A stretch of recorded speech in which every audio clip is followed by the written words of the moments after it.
আজকে আমাদের আলোচ্য বিষয় পলিটিক্যাল সায়েন্সের ওইসি 4.2 এর সাজেশন।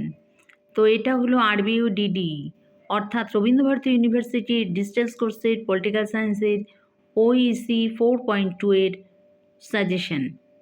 তো সাজেশনে প্রথমে দিয়েছি what are the principles of Earth Charter. এর সঙ্গে পাঠ কোশ্চেন হিসেবে আছে what do you mean by environmental justice, any discussion of environmental justice for the movement. Next দিয়েছি how do you relate to the international political economy and environment. Next দিয়েছি give your opinion on the effectiveness of EKC estimates on polluter pay policies and environmental taxes versus environmental standards.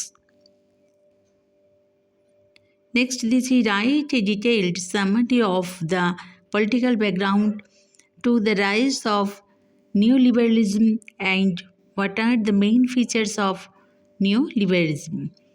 এইভাবে প্রশ্নগুলো বেশ কিছু দিয়েছি। তো এগুলো হচ্ছে খুব ইম্পর্টেন্ট প্রশ্ন।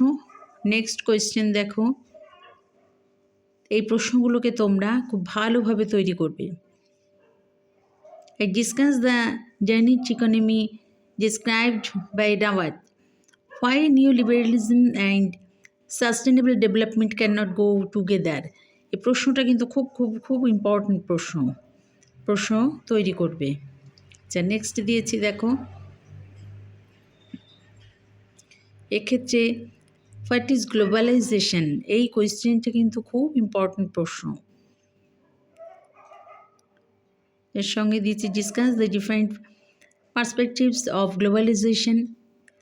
তার সাথে আবার দিয়েছি discuss the main features of globalisation. Next দিয়েছি globalisation is positively related to CO2 emissions. Explain how such emissions can be reduced. এই প্রশ্নটাও কিন্তু খুব ইম্পর্টেন্ট প্রশ্ন। এইভাবে পরপর প্রশ্নগুলোকে তোমরা দেখে যাও।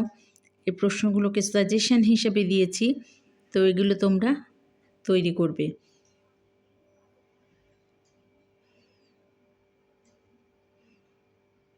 এক্ষেত্রে দেখো শেষের দিকে একটা প্রশ্ন দিয়েছি, খুব ইম্পর্টেন্ট প্রশ্ন, what is the purpose of LARR act 2013, how the victims are compensated under this act, what are the defects of this act.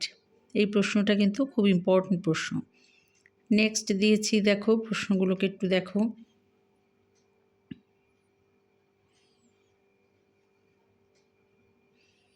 আর শেষের দিকে আছে 5 মার্কসের বেশ কিছু কোশ্চেনগুলো হলো এরকম,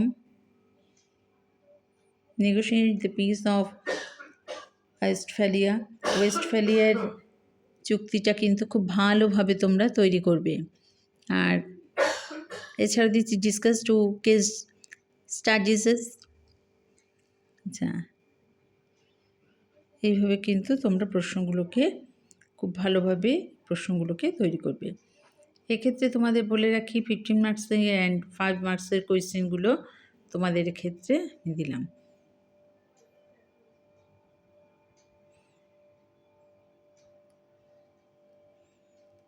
এটা হচ্ছে পলিটিক্যাল সায়েন্সের OEC 4.2 RBUDD